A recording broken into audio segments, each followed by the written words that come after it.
Hey folks, it's Brian. We got to play RQG last night. Um, Spoilers. The Dragon of Thunder Hill. So they were meeting again with Tarndisi in her grove, and we had some more discussion. I was able to divulge some more information, but there was this conflict of understanding. It was not comical, but there was the Sleeping Queen, who was the granddaughter of Vingat, if I remember that right, who's the grandson of Orlanth, right? And so she was worshipped here. Um, but then there's the dragon, and there was a little discussion about the difference between a dragon and a dream dragon, right? A true dragon and a dragon. And some discussion about the dragon spirit that they ran into during the hero quest. So trying to get some, not gamism, but understanding of what things are, right? So, um, the confusion between the Sleeping Queen and the Dream Dragon. Because the Dream Dragon, which has a name that Tarndisi calls her all the time, um, because she knew her, she was this person, she was on the council, and then she became a manifestation of the Sleeping Queen. So it's like she's portraying the Sleeping Queen. Now, people who are worshiping the Sleeping Queen don't realize that she's a dragon, not the actual Sleeping Queen. And so there's some kind of confusion there between the players going, why are these people worshiping a dragon? You know, that kind of stuff.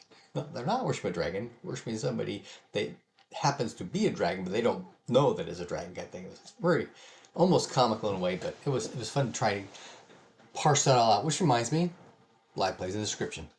Um, so They they somebody somebody remembers about the queen's tomb being associated with the sleeping queen. And this is something that as a GM I ran into issues with. Okay, how much world knowledge do the characters know, right? I mean, the sleeping queen was from the God Age, right? And the Third Council, the Empire of Worm's Friends was Second Age, I guess, and she's dead by that time, but the dragon was alive at that time. And do they know these kinds of things? What do they know about the Empire of Worm's Friends, period? What do they know about it, right? I don't know. I'm thinking it's probably fairly unique information. And so I was looking for specials on their roles on homeland lore and culture and that kind of thing to see if maybe they knew something about this, because not everybody would. Um, But I think some people will create. There was a couple of specials in there somewhere too, during various parts of this whole discussion thing on trying to tie pieces together. So they are, well, Jarstakos is down 4 rune points. It says he's got 7. I know they got an extra 1 or 2. They got an extra 1 from the hero quest. Like, where to get these other points? They sacrificed these points of power that he sacrificed. Oh, his power is 11. Maybe that he actually sacrificed more of his own power, I think. Um,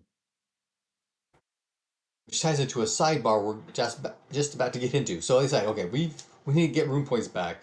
Let's go to Clearwine, and they can do a similar sort of thing at the Earth Temple with being an associate cult on the associated cults minor holy day, right? So they get half the rune points back, kind of thing. Um, but with bonuses for being at a major temple and on a minor holy day, and making a sacrifice. They had some decent percentages on making their worship roll in order to regain their rune points. One of the purposes of the worship roll is to regain rune points. Another purpose of the worship roll is simply to worship, right? So there's a dichotomy going on. that came up a little later. So anyway, they get to back to Clearwine, get there late. They go to the palace report. The guard recognizes them, brings them in. Some of the council's there. They're talking, okay, did you find the dragon? What's going on? So they explain what they found and what they think and what they're going to do next. But, Play Day, which is the minor holy day every week for Arnalda, which in the Runequest book is the only cult that has a minor holy day. Now, I believe in Lightbringers, at least Orlanth is also listed as having a minor holy day. And one of the players was saying, if we wait one more day, it'll be Wednesday, and then I can do, but I haven't consumed all that yet. So I said, sorry, not yet. Which actually ties to another piece about you need a god talker or a priest to run a worship ritual. Now, an initiate can't run a worship ritual. Now, can an initiate worship? Yes. But to get rune points back, I think that takes a god talker or a priest actually running the, the ritual, right? Ceremony. Okay, so anyway, some get rune points back. Um, uh, oh, it's kind of funny. I mapped out, okay, it's going to take you so long to get there, about half a day, I think it was. And then they got to do the searching thing. And of course, with all of them searching, they find it fairly quickly. But then we realized, oh, we didn't do anything about the armor. So we did a little retcon. Okay, back in Clearwine, we're going to put this armor. The armor can be reduced by 2 points to size 16. And David, the, the Lancromai philosopher, sorcerer, is the largest member of the party, and he's a size 15. And so there's a real quick discussion on, okay, if you're wearing something that's too big for you or too small, there are going to be repercussions, but you can still do it. And I just kind of figured, 5% free point difference for manipulation and agility skills. And he said, yeah, I can suck that up. So they make the modification to the armor because they had 4 days to do it.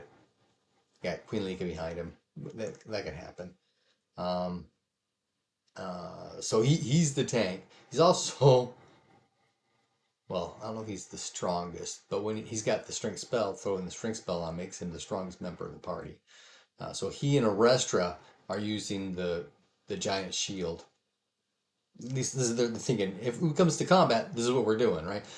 Well, they're taking the chance with him, and then Juchi has the spear and the javelin. He was able to master it, so he can use it properly, which is a nice mechanic.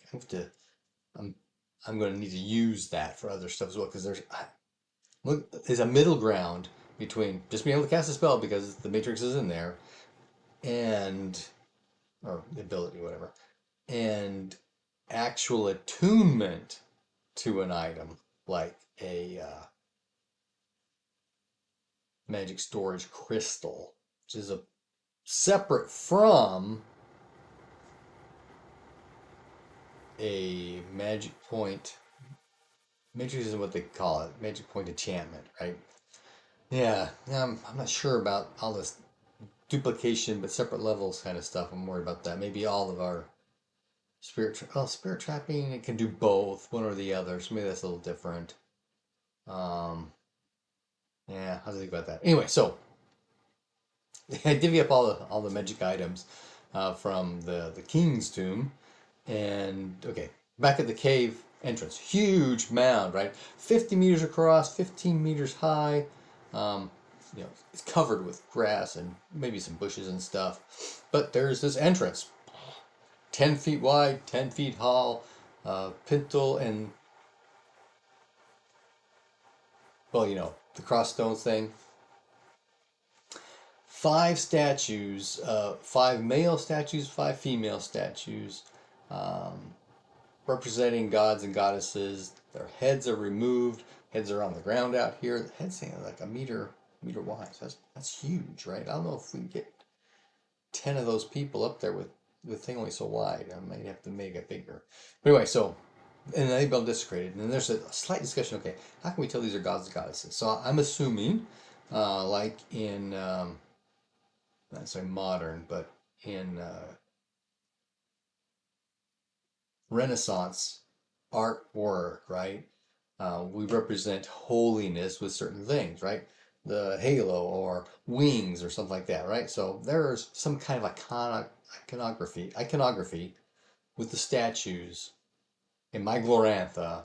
You can tell these represent gods and goddesses, they're not just people, kings and queens or people, right? Um, and in they go, passageway, and somebody asks, "Hey, are there fangs at the front?" Because that passageway looks like a throat. And they go through, and I play with Owlbear, Owlbear Rodeo, and it was kind of funny because I remember piecing in pieces, so I just click on them and delete kind of thing. But when I did that, it just went away and it was just black still. So I started doing the little cutaway pieces. Here's a hallway, there's a rectangle, circles, and it was kind of fun doing the circles thing because uh, Juchi has a light spell on the tip of, I guess it's a javelin, he said. Um, 10-meter radius is what it was. So I just do the little circle thing, right, and pull it out and pull it out and pull it out and kind of fill in the room as we're going along. I thought it was kind of cool. I've got to talk with my GM because he's got dynamic lighting in his owlbear. I need to see if I just need to buy a subscription to get that access to that ability or not because that dynamic lighting is really handy. But anyway, so they go in the first room. Various things there, right? Little shelving things with stuff that's been, urns have been broken with ash on them, plates and cups and stuff. Some are missing, that kind of thing. Um, Miriam uses like a site. Yeah, there are spirits here. Um, and so they do some discussion with one of them. Most of them are within her range, none below, and there's a handful that are above. So, and we also had a discussion about the the shaman gets to add the fetch's power to his power for spirit combat purposes if they're both in the same place, which means he needs to visibility cast visibility on his fetch to bring it to the material plane, and they're essentially in the same hex, right? They're together. Then they add their power together for those kinds of things. Otherwise, the fetch is down there and she's here. She can slough off damage and stuff because they have a connection. That's kind of how it came. Me and the GM for the game I play in, kind of discussing all this stuff through on okay, looking at all this stuff in the Well Delioth and some other places and things going, how's this really going to work? Because it doesn't make a lot of sense in a lot of places. But everybody says they add them together, they add them together. Dude, if you've got a 30 something power, because you've got 15 and your fetch has 15, or more. That is astronomically powerful in the game. So that's the kind of middle ground we came to. When they are together, they're together. But if they're not, they're not. Okay, so anyway, so that's what we're going off for her power on above and below. And so there's a discussion. Hey, is there a dragon here? Oh yeah, she comes through back and forth all the time. Where she's back further. I don't remember what else. There was a little more discussion. They tried to get some information out of it, but not much. But a little more solidification on where they are with doing. And then there's a chamber to the north and a chamber to the south. Um, they go to the north chamber because they don't want anything behind them, right? There's also the passageway straight through. Again, lots of little alcoves with obvious funerary urns and such. There's murmuring. Everybody can actually hear the murmuring. Well, I think we did a power roll. But there's murmuring going on. Miriam has spirit speech, made a roll of that. She's successful. She's going, it's indistinct, but you're getting the impression or the verbiage of hungry and neglect and that kind of thing, right? So um, David starts taking some of his rations out and placing them in plates, like there's 100 and something of these things, right? Score and score is the way I explained it to them. And then the others start following suit. So there's some uh, food being offered to the spirits of the dead, and there's a noticeable decrease in the murmuring. There's another exit out of this chamber. They go towards that far enough to see that it connects to the other chamber. And so they go back around, go to the southern chamber. I actually don't remember. Is this a painting? I think this one has painting in it. Oh, and it's got the statues of Orlanth and Ornalda, and that's right, the frescoes of Orlanth and Vingots, but if they're Vingots or not, it's not like they wear special hats or something. And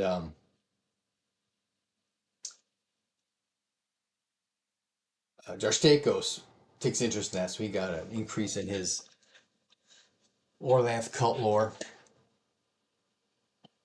And from there, they go into the center area, which is the one with the well. They look at the well, 7 meters deep, but it's much later in the description of things of what's actually down in the well. There's like a special, treasure section. Well, the treasure is all in the well. So under the well, they should have, well, it's like this big, it's this deep, and at the bottom is all this stuff, right? So I had to go back to that.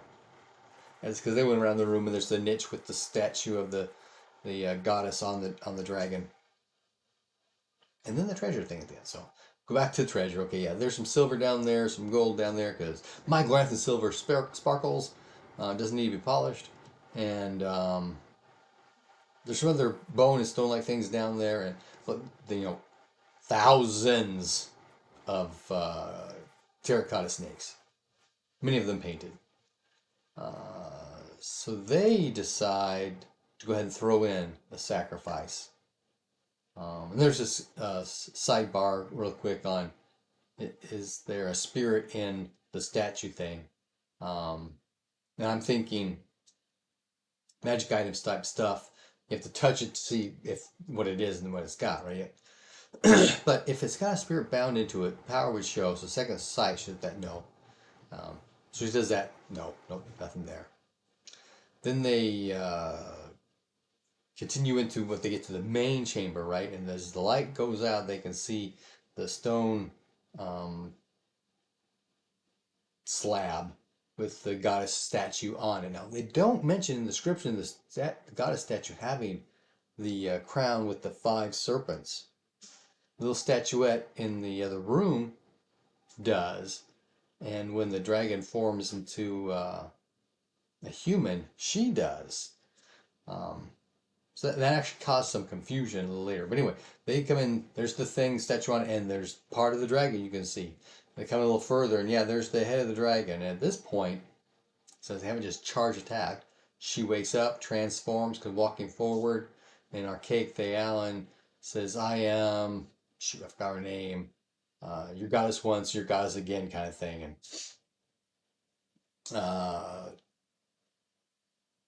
Daven knows Thealon, so Archaic, I give him half percentage kind of thing.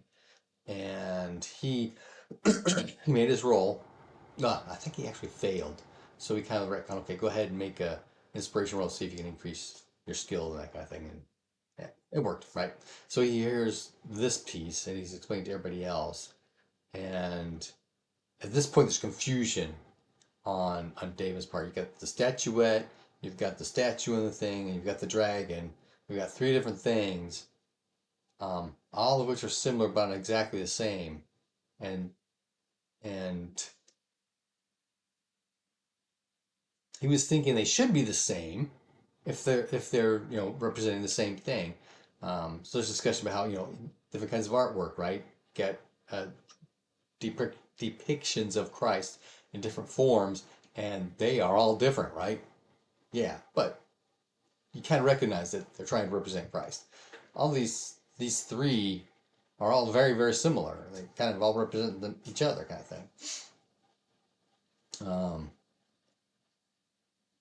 But there was like a mental block where he just could not piece this together. Was getting not frustrated, but confused. Anyway, there's some more discussion. She comes forward. Come, it is time. Let us come and worship me. It is time. And so, she explained to them, okay, she wants you to send magic points her way, kind of thing, worship.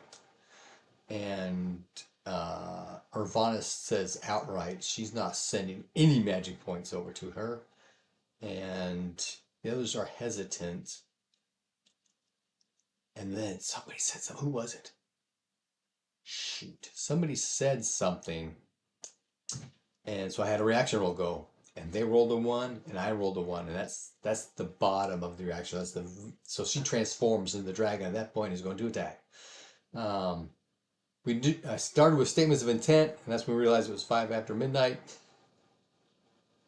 We need to close up. So we had everybody's statements of intent, and that's where we ended the session.